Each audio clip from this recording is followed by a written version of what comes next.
seja,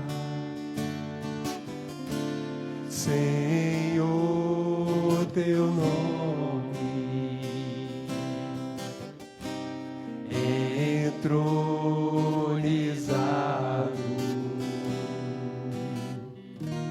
entre as nações,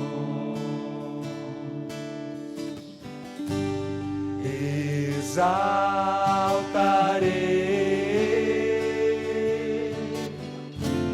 a ti, Senhor, pelo que tu és, pelo que tu és, eu te adorarei. Diga ao Senhor: recebe a minha adoração, recebe a minha adoração, que é fruto de tua graça a mim e do teu amor que restaura em mim o meu amor. Por ti, louvado seja, louvado seja. Louvado seja, Senhor, teu nome,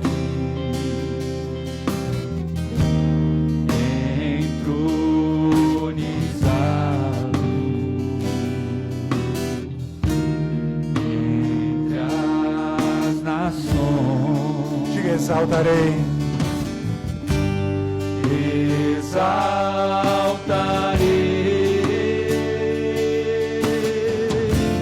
a ti, Senhor, pelo que tu és, pelo que tu és, eu te adorarei. Recebe a minha adoração, recebe a minha adoração,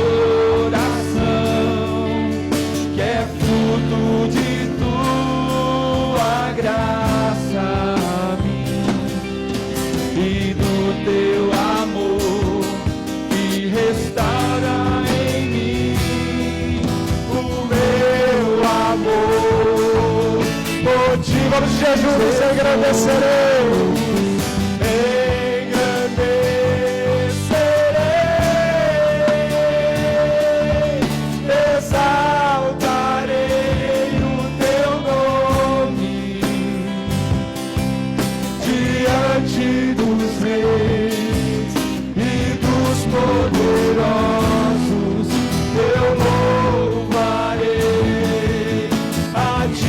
Engrandecerei suas vozes.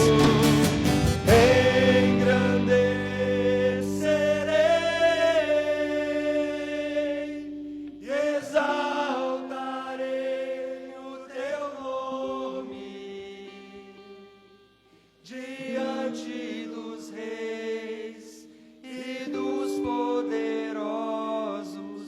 Eu louvarei a ti. Mais uma vez, engrandecerei, engrandecerei,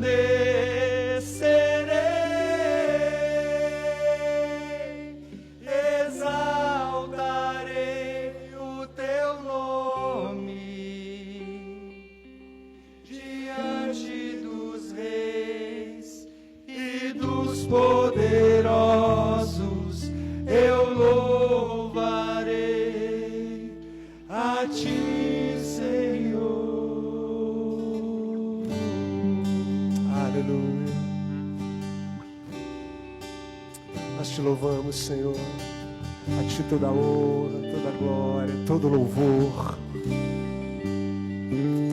Reina sobre as nossas vidas, Pai. Reina sobre nós. Reina sobre nós, sobre tudo que nós somos. Reina sobre nós, Deus.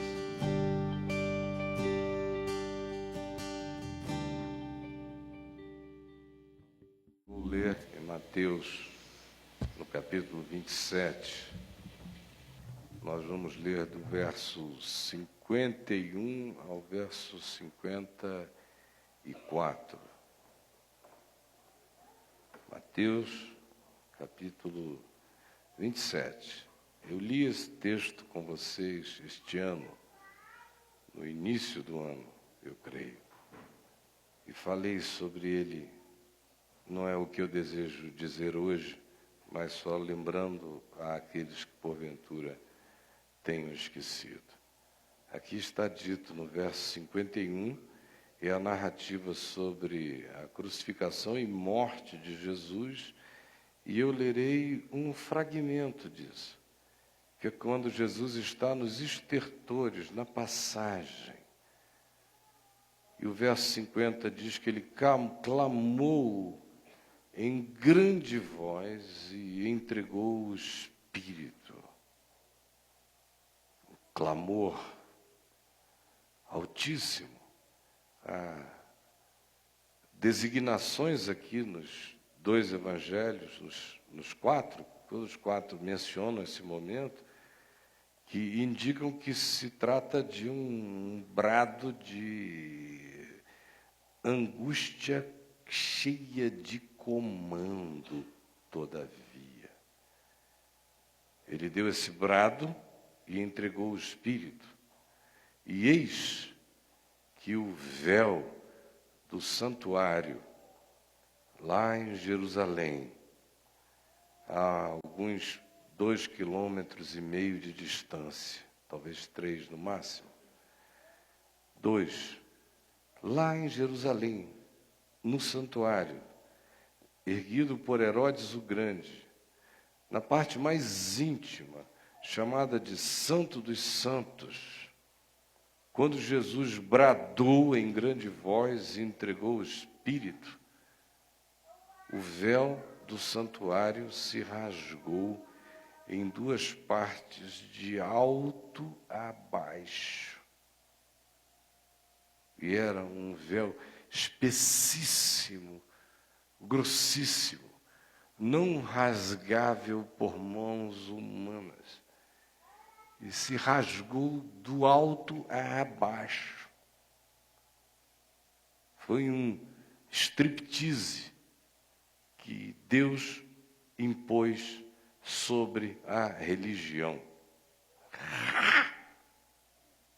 Tirou a roupa dos pseudo-mistérios e dos véus e dos impedimentos e das barreiras e dos preconceitos e das castas e das hierarquias de acesso e das importâncias e das culpas e dos medos e de todo e qualquer que fosse a fobia de separação ou o impedimento separador, quando ele bradou e entregou o seu Espírito em grande voz, tudo isso se rasgou de alto a baixo. Foi rasgado, acabou. E tremeu a terra. E fenderam-se as rochas de Jerusalém. E abriram-se os sepulcros no Monte das Oliveiras, no Monte Sião, em outros lugares à volta. E muitos corpos de gente santa do passado e do presente que tinham morrido recentemente, corpos de santos, homens e mulheres de Deus recentemente falecidos ou antigamente falecidos e sepultados naquele lugar, e que dormiam ali, ressuscitaram de entre os mortos. E saindo dos sepulcros depois da ressurreição de Jesus, entraram na cidade de Jerusalém e apareceram a muitas pessoas.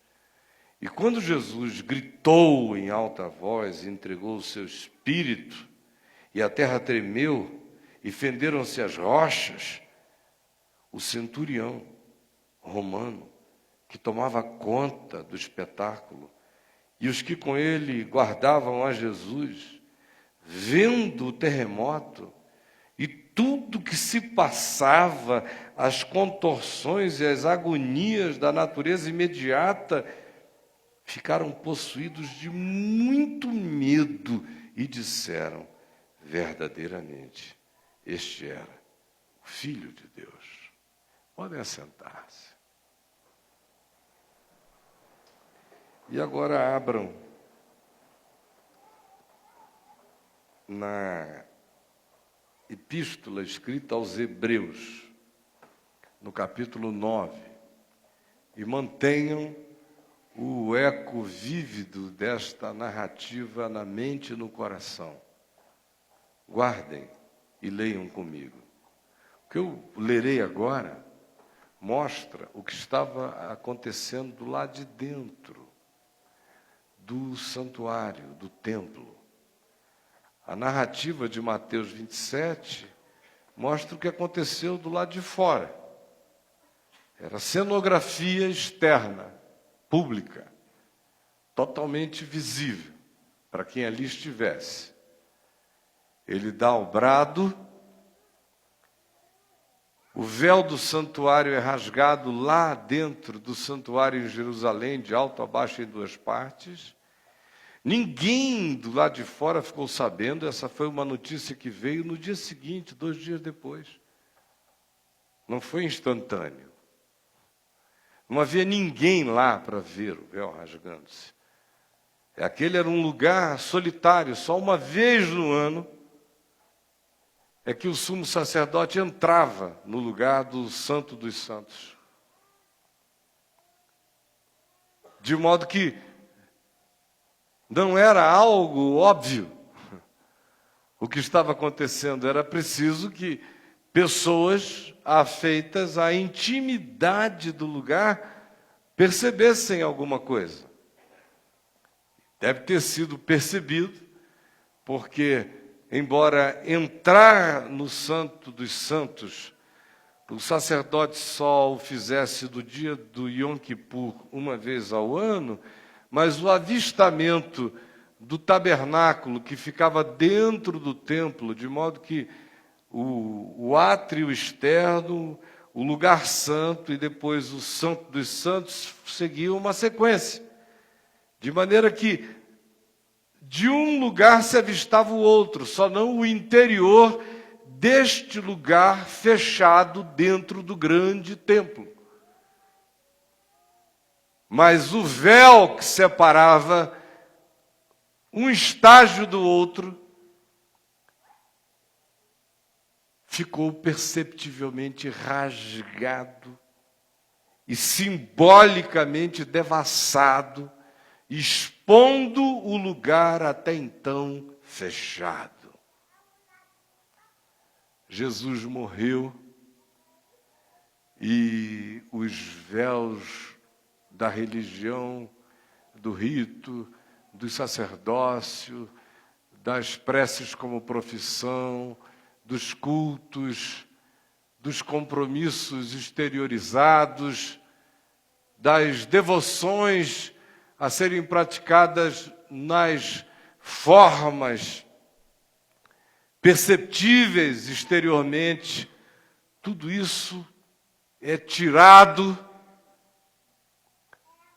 toda a maquiagem, toda a apresentação, todo o palco da religião é desvendado e aberto. E não só da religião, do que os homens pressupunham que com aquela simbolização alcançavam diante de Deus. Quando Jesus brada e entrega o Espírito, tudo quanto significasse simbolização, indicando e apontando o momento da acoplagem, do encontro, da reharmonia, da reconexão entre Deus e os homens e Deus, tudo aquilo que antes era impedimento e que se fazia sentir como impedimento pelas simbolizações, por exemplo, a do véu, são realidades removidas, tiradas, Porque se garantiu para a consciência humana definitivamente a certeza de que não há mais muralhas de separação entre mim e o Eterno, o Senhor, Criador de todas as coisas. Não há mais nada. Nudez e caminho livre. O vagabundo e o sumo sacerdote podem entrar pela mesma via. Não tem mais nada marcado uma vez por ano, é a cada segundo, a cada instante de contrição, a alma, o ser está dentro do lugar antes feito de proibição. Acabou. E agora eu vou ler em Hebreus 9, a narrativa cenográfica do que existia e havia do lado de dentro. E vocês prestem atenção, sobretudo, no que dizem os versos 8 e 9 aqui de Hebreus, capítulo 9. Ora, a primeira aliança também tinha preceitos e serviços sagrados e o seu santuário terrestre, aquela aliança feita com o povo de Israel no Monte Sinai. Com efeito, foi preparado um tabernáculo, cuja parte anterior, onde estavam o candeeiro e a mesa e a exposição dos pães, se chama o Santo Lugar. Por trás do segundo véu, se encontrava o tabernáculo que se chama o Santo dos Santos, ao qual pertencia um altar de ouro lá dentro para o incenso e a arca da aliança totalmente coberta de ouro, na qual estava uma urna de ouro contendo o maná do deserto, a vara de Arão que tinha florescido no deserto, e as tábuas da aliança, dadas a Moisés. Isso tudo, no entanto, nos dias de Jesus já não existia em Jerusalém, porque a Arca da Aliança desapareceu no período em que eles foram levados cativos para o exílio em Babilônia. De modo que, no máximo que existia aqui, era uma réplica, porque o original desaparecera. É apenas uma lembrança para quem não tem essa acuidade de saber do que se trata. Aqui se diz, e sobre esta arca havia os querubins de glória, que eram esculturas, com a sua sombra de asa projetada, que cobriam o propiciatório, que era o lugar que simbolizava o perdão. Dessas coisas, ele diz, o escritor de Hebreus, todavia, nós não falaremos agora pormenorizadamente. Ora, depois de tudo isto, e depois de tudo isso assim preparado e feito, continuamente entram no primeiro tabernáculo, chamado Santo Lugar, os sacerdotes para realizar os serviços sagrados, o tempo todo. No primeiro lugar, chamado Santo Lugar, oferecendo continuamente sacrifícios de sangue e outras coisas.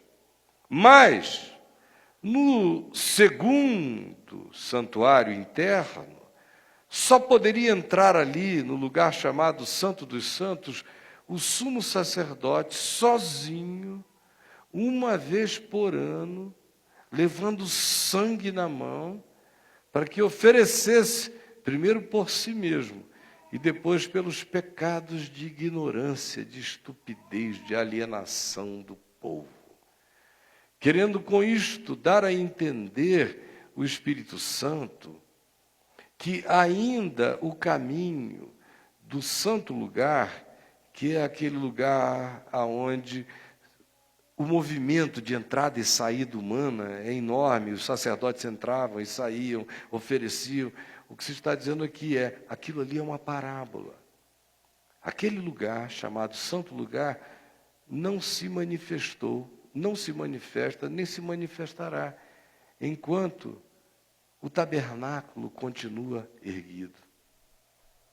Isto é uma parábola para a época presente.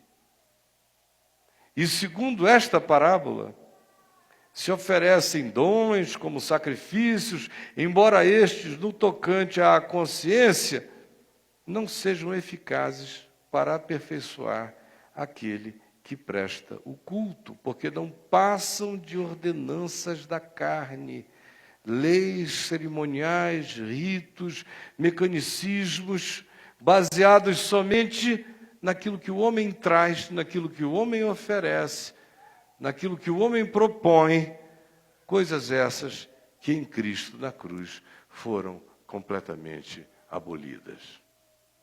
O que eu quero dizer a nós, rapidamente? O que os versos 8 e 9 nos dizem é de uma seriedade enorme, a gente quase não percebe. O que está sendo dito, e ali está afirmado, deixa eu ser bem simples, é basicamente o seguinte: descrevendo aquela engenharia ou arquitetura de interiores do prédio religioso principal da Escritura, que era o templo em Jerusalém, o que se diz é assim que funciona essa mecânica. Isso aqui é uma parábola cheia de simbolizações. E o que está definido é isto: o Espírito Santo nos diz que enquanto você não sai desse estágio do santo lugar, onde entra sacerdote, sai sacerdote, entra culto, sai culto, entra levita, sai levita, enquanto você não para esse fluxo angustioso, neurótico, de entra e sai, porque nada está acabado, nada está completo, nada é concluído. Se eu não lembrar a Deus todo dia, Deus se esquece de mim. Se eu não pedir, Ele não realiza. Se eu não agradecer, Ele fica zangado. Se eu não disser, compareci, Ele não anota. Enfim, o que está dito ali é: enquanto esse negócio de santo lugar não sai de dentro de vocês, ninguém tem acesso ao bem realizado. É muito doido e é muito sério. Por quê? Porque Deus implica com templos. Se fizer um templo, Deus vai embora? Não necessariamente. Depende. Às vezes sim, mas não necessariamente. Depende do que você construiu, com que atitude. Mas não é o caso, não é o que eu falo aqui agora. Deus tem alguma implicância, alguma chatice específica em relação a essas coisas? Absolutamente não. Por que então, tão veementemente, o Novo Testamento derruba esses negócios? Jesus foi quem disse, primeiramente, quando os seus discípulos, com aquele judaísmo ufanista presente neles, olharam para o templo de Jerusalém e disseram: Senhor, que pedras, que construções. Há pedras lá, não no muro externo chamado das Lamentações, mas ali embaixo, se você entrar, meu Deus, há pedras de tamanho não encontrável nas pirâmides do Egito, de tão densas, enormes, cortadas, enfiadas embaixo daquela rocha, como sustentação para aquele prédio magnífico que vinha em cima. Pedras e pedras. E eles disseram isso a Jesus. E Jesus disse: em verdade eu vos digo que aqui não ficará pedra sobre pedra que não seja derrubada. Derrubou o templo. Foi uma das acusações que pairou forte sobre ele, catapultando-o direto para a situação do julgamento, da sentença e da morte de cruz. Uma das acusações dizia: esse é aquele que disse: destruam o templo que em 3 dias eu vou reconstruí-lo. Como se Jesus tivesse algum interesse em fazer magia de arquitetura, nanoarquitetura, para sair brotando uma de dentro da outra, e o prédio aparecer. Não, ele estava dizendo: destruí vós este santuário e em 3 dias eu reconstruirei. Porque o único santuário que importava era ele. O resto, ele disse, não vai ficar pedra sobre pedra. Quando você lê aqui em Mateus 27, o brado da cruz rasga o véu de cima a baixo. E você olha pelo lado de dentro, depois aqui em Hebreus 9, essa narrativa se desenvolve, chega-se a esse ponto onde se diz: o que o Espírito Santo está querendo ensinar, dar a entender, é que ainda o caminho do santo lugar não se manifestou e não se manifesta enquanto a gente mantém a mente tomada por essa ideia da aflição do lugar aonde eu vou, ou da relação com Deus que viaje por dentro da mesma necessidade de renovação cotidiana de um vínculo sem fim. Do contrário, eu não tenho paz nem descanso. Enquanto isto não é abolido, não se manifesta o caminho da pacificação descansada no coração. Aí começa a ficar muito, muito mais sério quando a gente compreende. Por quê? Porque a pergunta que eu e você precisamos fazer com honestidade é aquela que me faz querer saber o quanto do que eu chamo de minha vida com Deus depende, está erigido, está construído, está vinculado, está dependente ao conceito presente ainda em mim, de que eu preciso que certas pessoas orem por mim para que minha oração seja melhor ouvida. Eu preciso que algum profissional de Deus me case para que eu seja mais bem casado. Eu preciso que algum profissional do sacramento me batize para que eu seja melhor batizado. Eu preciso de algum tipo de sumo sacerdote, de alguma hierarquia ou de alguns dons especiais na minha vida, porque eu pessoalmente não sinto que eu tenho este acesso, ou que eu tenha este acesso. Ou qualquer outra coisa do tipo que me gere essa dependência, essas intermediações, esses franqueadores de acesso, ou os profissionais desse serviço sagrado. Enquanto a mecânica do sagrado está dentro de mim, rodando como um software espiritual, psicológico, emocional, de qualquer natureza ou mesmo cultural, enquanto ele roda, ele se impõe como uma mecânica primitiva que me faz preso a ambientes apequenados e não quebra e não rasga o véu do medo, da culpa, dos ativismos aflitos e neuróticos em devotado serviço a Deus, não saem de mim. Bem como todas as outras mecânicas pagãs plantadas na gente que rodam de dia e de noite em operação inconsciente e que não permitem, sabendo nós ou não o que esteja acontecendo, não permitem que o coração lance sobre ele toda a nossa ansiedade, porque ele tem cuidado de nós. Não permitem que a gente mergulhe em águas tranquilas e pastos verdejantes. Nada nunca está consumado, nada nunca está feito, nada nunca está garantido.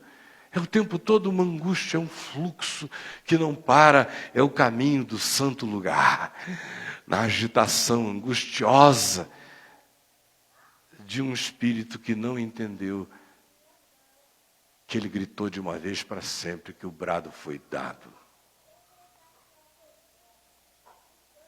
A paz não precisa ser renovada se eu crer para sempre, ela está afirmada. Eu não tenho que voltar para saber se foi fato mesmo. É fato. Não há mais impedimento. Você não precisa de mim. Nós temos o privilégio de nos encontrarmos, mas não é porque eu precise de você e você precisa de mim. É um privilégio. Eu não tenho poder de adicionar por nenhuma virtude pessoal nada à sua vida, a menos que você decida, pela consciência, pelo entendimento, ouvir a parábola do Espírito Santo que diz: pare o movimento angustioso do santo lugar psicológico, onde nada se fecha, onde nada se completa, onde nada se consuma. E nem dessa estrutura inteira, do santo lugar ou do santo dos santos, no santo lugar cesse, no santo dos santos, está tudo rasgado. Agora, não é lá, não é aqui, não é em lugar nenhum, não é vinculado nem dependente a nenhuma pessoa, nem a um grupo de pessoas, a nenhuma instituição, a nenhuma religião, a nenhum aparato humano.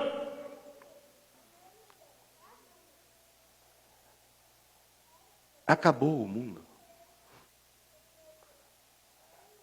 Eu estou salvo. Você também. Descanse.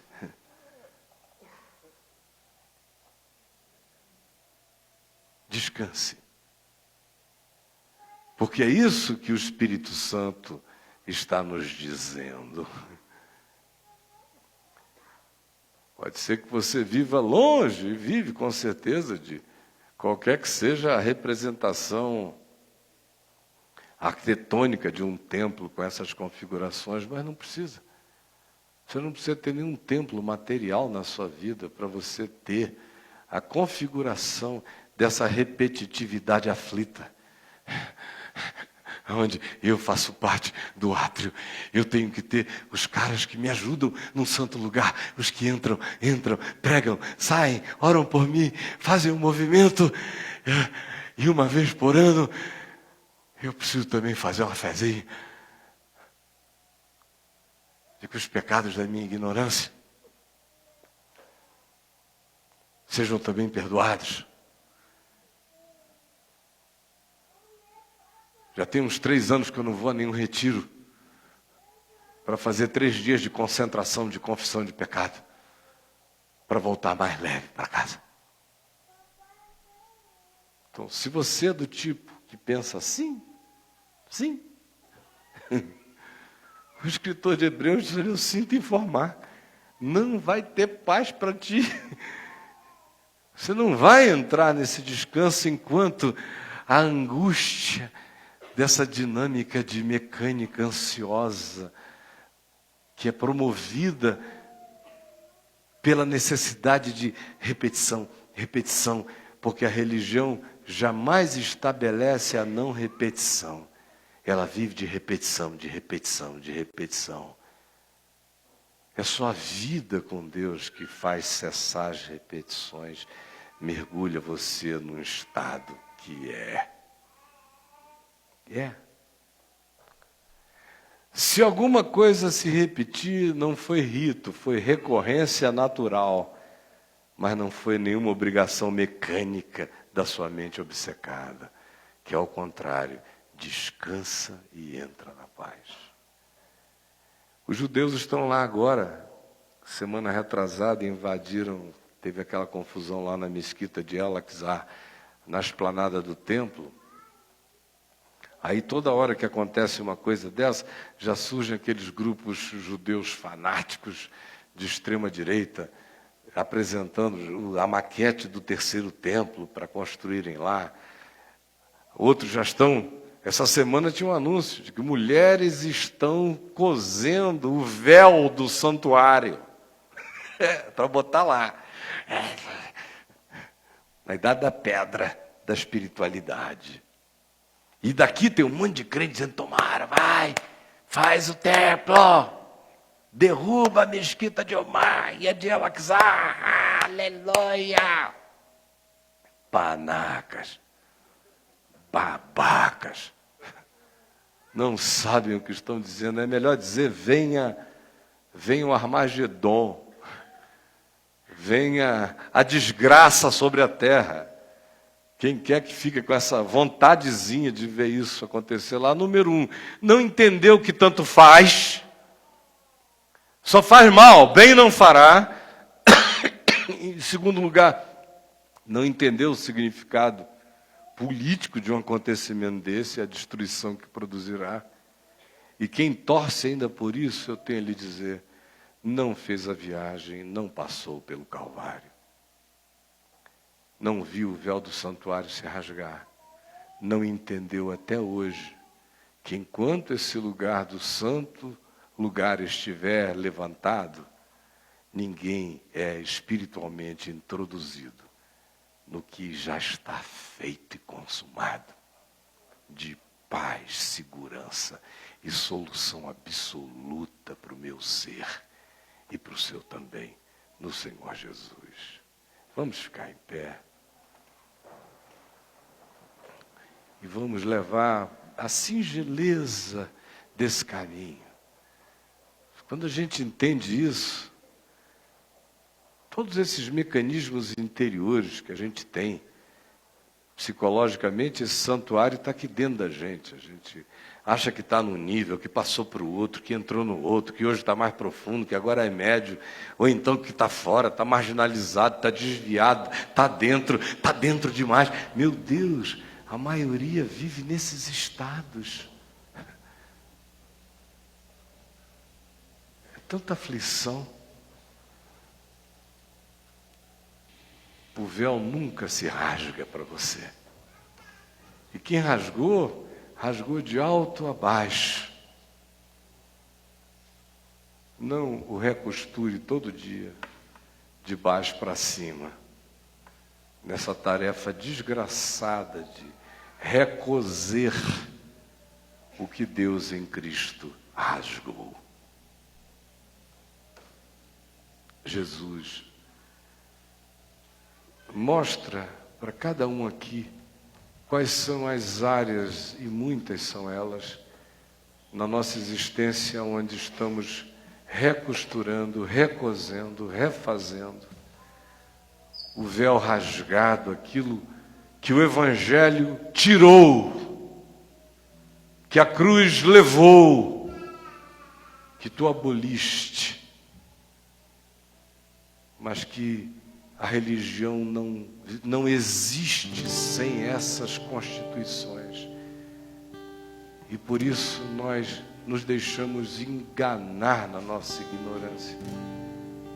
E vamos refazendo santuários e templos, recosendo os véus, redecorando a vida com aparatos vencidos, que pertenciam ao tempo de uma consciência fraca.